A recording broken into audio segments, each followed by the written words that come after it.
So good afternoon. We were wanting to give an update on the double homicide that took place this past Saturday, to give a little more details, because when you see something come out where 4 people were shot, it's like shock and awe, and you're like, oh my God, what's going on?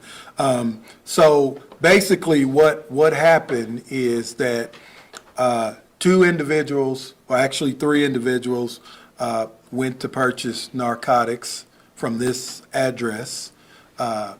Once the narcotics purchase was made, those 3 individuals decided that they wanted to rob the person who they bought the drugs from, which resulted in a gun battle between those who were selling narcotics out the house and the individuals who bought the narcotics that were attempting to rob the individuals.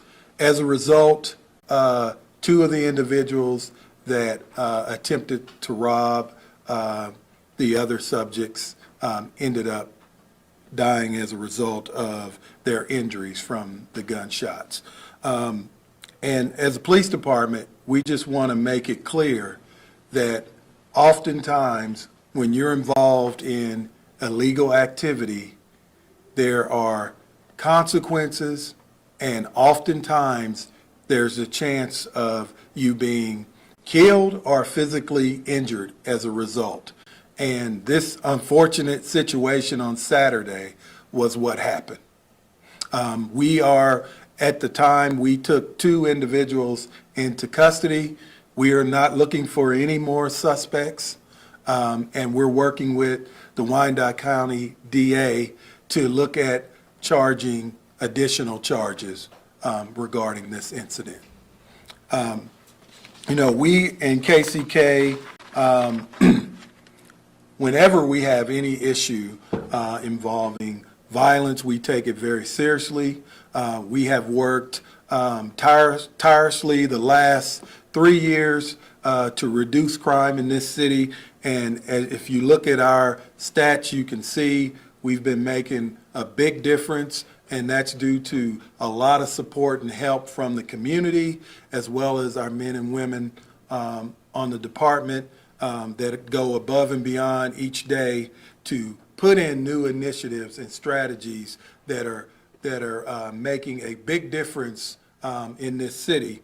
Those 2 homicides were homicide 5 and 6, which puts us on pace with our numbers from last year, where we tied a record for the lowest homicides ever in KCK. We've had, since 2020, we've had about a 62% decrease in homicides in KCK, as well as non-fatal shootings. We've seen a significant decrease in that. We've done a lot of things, even from when you look at domestic violence. We had, a couple years ago, we had a large number of domestic violence related homicides. We worked with Friends of Yates and other community partners in the state of Kansas to put in a detailed lethality assessment, and we've seen from 2022 to 2023, we saw a 70% decrease in our domestic violence homicides. And we're continuing to see low numbers on that front. So when we see there's an issue, we work with the community, we work with our staff to make sure we come up with a solution to address the problems. And this particular situation in KCK, drugs continue to be an issue, whether it's cocaine, methamphetamine, or fentanyl. And our narcotics team, as well as working with the DEA and our partners from ATF, we are doing what we can to focus on these individuals that are trafficking these drugs and attaching it to the violence that it's attached to. Just last week, we did an operation where we seized a large amount of cocaine, marijuana, and approximately 11 assault rifles out of one house. And they're all involved in this illegal narcotics activity. So, like I said, we are working to continue to reduce crime, and like I said, the situation on Saturday, it was not a random act of violence. We believe this was planned and it was carried out. And, that's just the thing. Everyone is carrying guns. Everyone has weapons. So I'll take any questions if you have them. Do I understand it correctly that the two people who bought the drugs were the people who died? Yes, there was with the group of three, and two of them did die who attempted to. They also were the ones who attempted to rob the individual who they bought the drugs from. The drug dealer is going to recover Yes. as well as one of the other purchasers? Well, at this point, no. So I'm not going to go into details to which was which, but like I said, those individuals who were selling the drugs, we did take them into custody, and we're looking at charging them. They haven't yet been charged yet. That case file is being sent to the Wyandotte County DA. Do you want to talk about how this relates to the peace walk? You guys have had Yes. this on for a long time. Yes. Making a lot of progress with Yes, this. yes. And one of the things we do every year in the spring is our peace walk, which we have scheduled for Saturday at 11 o'clock. We get every facet of the community out. Our judges, our elected officials, our community members, our different organizations, and our officers, fire department, sheriff's department. And we all walk together in solidarity to address crime and to work together to reduce crime. And at the end, we talk about our successes and also our challenges moving forward. So it's a great way to really start the summer. You mentioned the drug problem right now you guys are trying to tackle. Any specific problem areas and any special operations that you guys are doing to try to combat that? Well, I will tell you, fentanyl and methamphetamine still is, and marijuana are still the three that we have the most of violence that's attached to. And we've actually, we created in KCK, we created our approach to fentanyl and opioid reduction, where we do three phases: education, prevention, investigation, and enforcement. We were one of the first police departments in the metro to respond on every fentanyl or opioid overdose and trace that back to the dealer and supplier. We were also one of the first departments in the metro to actually get a death charge on an individual who sold fentanyl that resulted in the death of the user. And so far, last I checked, we had 19 cases that we were working and submitting to the prosecutor. So that's the first step, is holding people accountable for what they're doing. And our narcotics task force is actually, when you look at the number of guns and drugs we've taken off the street, when you talk about the high intensity drug task force area, which is HIDTA, our drug unit in KCK is one of the top performing in the four-state area, and that's getting drugs off the street as well as weapons. The last 2 years, we've gotten roughly, just through our fentanyl and opioid response, we've gotten about, on average, 400 weapons off the street. Now, that's 400 weapons that are not used in situations like we saw on Saturday. Armed robberies, shootings, just violent crime in general. Those are weapons that we are getting off the street, and majority of them was illegally obtained in the first place. Are there any specific areas of the city that you guys are focusing on as far as the drug problem? Well, the way we do it is based on our response. Like for instance, even on Saturday, we make sure when we have an address that we focus and see what exactly is going on. But it's hard to say because nowadays with the old days of the individual standing on the corner selling drugs are over. Through all type of social media, cell phones, it's very technical now. It's not just say, okay, they're selling drugs on this corner. Like when I was in the drug unit in the early 90s in KCMO, yeah, we had people on the corner selling or on that corner. We knew where they were. But now with mobile phones, it could be anywhere. Were you guys already watching these individuals involved over the weekend? Well, I'm not going to get into that because I know you asked for strategies, and if we tell all of you, then it won't be a strategy anymore. Well, specifically Yeah. to that situation, Yeah. were you guys? I can tell you this, that area is one of the areas that we have put resources in. Going back to the gun issue, you were mentioning earlier, everyone seems armed, and that just leads to everyone being pretty hyper-violent.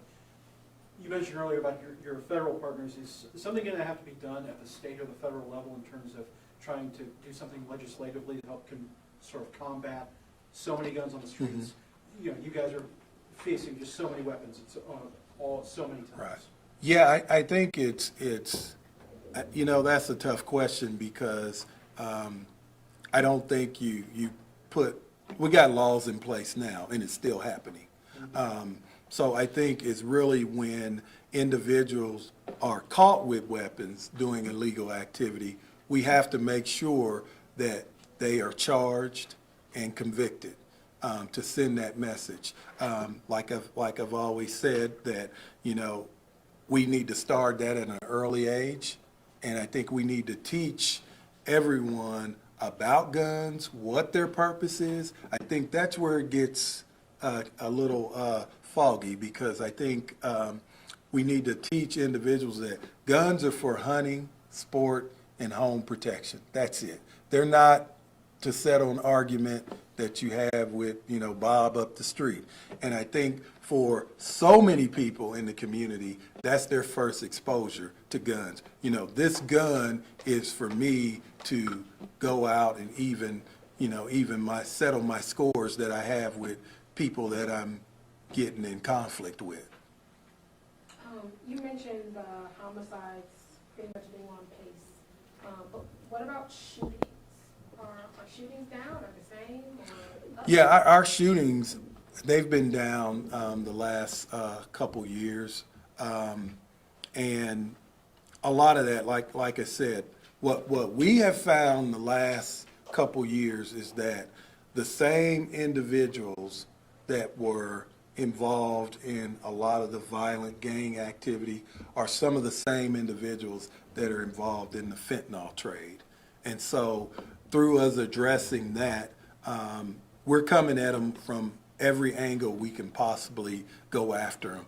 And so we, through our intelligence, our real-time crime center, we know who these individuals are. And like I said, we do have undercover operations. We have operations with our federal partners really targeting these individuals and their activities. What would you say to people in the community who are concerned? We were at 16th Bridge when after that shooting happened, and it really shook some people up who live in that neighborhood. What would you tell people who kind of have some concern about the crime that they've been hearing about? Well, I'll tell you this, and one, that we will do everything we can to continue to make their neighborhood safe. And the second part of that is,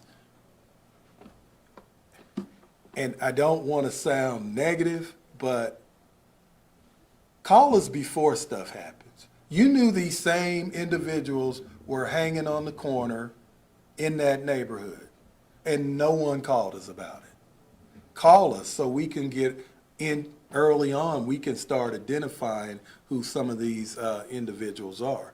And we've done, in a lot of our neighborhoods, we've actually reduced a lot of the gang activity. One, through, we have Captain Navarro, who's our community liaison, and we did have an issue in some of our Hispanic neighborhoods where some of the gang members in those neighborhoods were to the point that they knew that they wouldn't call us. And we worked to really build up that community.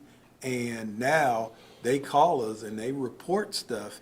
And we've seen the gang activities in those neighborhoods drastically decrease because now they know that they cannot bully these individuals in this neighborhood, that they work with us and they will report them to us. So that's one of my things at 16th and Ridge is keep informing us of things that you're seeing in your neighborhood.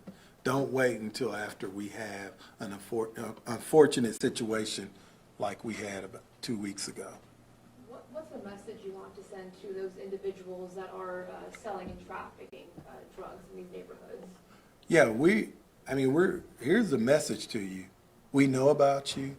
We're going to come and get you, and we're going to put you in jail. We know what you're doing, and we have a lot of tools at our disposal to get you off the streets and for you to quit poisoning our community. And that's what you're doing.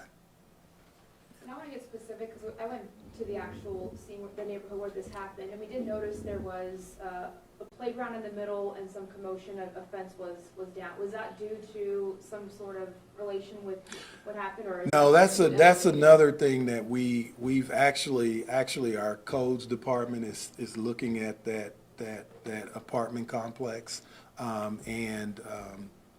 unfortunately our eyes are on them, so they're going to see a lot of resources over there like we've done in other apartment complexes that we've cleaned up. So we look forward to really working with those neighbors in that neighborhood that want change, and we'll help them get the change they want. So the shooting did not happen around the park, the park, the playground area, or the scene didn't spill over into the playground area? No, that was, no one was at the playground. It was at nighttime when this happened. Yeah. Chief, for the purpose of sound, would you mind marrying what you just said about calling us ahead of time with the peace walk? I mean, the peace walk is more than just us all walking together. Right. To create that synergy Right. And that's one thing with the peace walk really is to, every one of the division commanders will be there. So they can meet their division commander, who that is really where those complaints should go first, is to that patrol division, so they can start working on it. But we're there. Actually, we'll have a lot of information on crime prevention, how to really partner with us to reduce crime in your neighborhood, and really just keep our positive momentum that we have going. And we're not going to let what happened Saturday derail us, because, like I said, we're gonna go after everyone who was involved. And that may sound harsh, but we have to do something, because here's the thing: criminals can't continue to hide behind the self-defense. Two criminals decide they want to commit a criminal act and get mad and start shooting at each other, and they say it's self-defense. Well, you're engaged in criminal activity, which resulted in the shooting. So, Chief, you really see the drug trafficking and the shootings related that much? So if people, I know your department's working on it, but if people really called ahead and they helped you crack down on the drug trafficking, you really think that alone would make a big significant drop in the gun violence that I'm sure people want to see decrease somehow? Yeah, it's had already. If you go back to 2022 when we started our fentanyl initiative and the way we attack, and I say fentanyl because that's one of the big ones we focus on, but it's all of them. And you could see the correlation between our aggressive approach to that and the drop in violence, because it's the same individuals that are partaking in this violence are the same ones that are involved in the drug trade. There's no difference. What specific narcotics were used in this situation? You know that yet? Well, we don't know. We got the testing. We know marijuana was one. And there again, you know, we've all had this big push about marijuana as this innocent drug. Majority of our violence is around marijuana. And that's, and I mean, you can just ask our friends across the river in KCMO. They'll say the exact same thing. The illegal marijuana trade has always been attached to violence. Legal or illegal, you don't see that changing anything? No, no. I wasn't here a week ago, there was that significant shooting. Mhm. I can't remember if anybody died or not, but like a neighborhood got shot up. Was that a similar situation as this last weekend, where you feel like it was because of drugs? Well, I don't know what the initial, that one was a little different, but we do believe both groups are involved in criminal activity. And it was really, basically, they had a shootout with each other. If there's just time for one more, I mean, looking at these numbers, the stats aren't really down. It was a horrible weekend. What's the main takeaway? If there's just time for one quote, what's the main thing you want to get across to people in the state? I say just continue to work in your community, continue to report criminal activity, and together we can continue to focus it and continue to keep our positive momentum to reducing overall crime in the city. On that note, Captain DeVar wanted me to let you all know, he's going out Friday to the Bridge neighborhoods where we had that shooting 2 weeks ago, with officers to take these block flyers, to continue to reach out to that neighborhood, to encourage them to connect with their police department, their officers, get them to a point where they're feeling more comfortable through one-on-one contact. So he will be out there Friday evening at 5 o'clock doing that, if anybody's interested. And we have some pictures of our latest seizure, but this is about the fourth one so far this year, and you can look at the amount of guns that are in these houses. I used my hand scratch to let you know, you can take a picture of it, what you're seeing. And if you here. look on this picture, that innocent drug marijuana is right there on the table with all those assault rifles. You can see. I've got copies of this for you, and I can send them to you. Yeah, holding it up's great, thank you. Thank you, If Nancy. you'd like.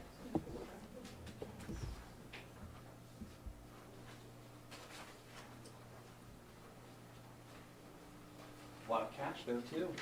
I was gonna say, Chief, I don't know if you would know the answer, but how much money is on that table? Do you guess? Thousands? It is $5,228. I have all the stats just written there for you. And that's actually a small amount. I can imagine. Oh, thank you, Chief. Appreciate it.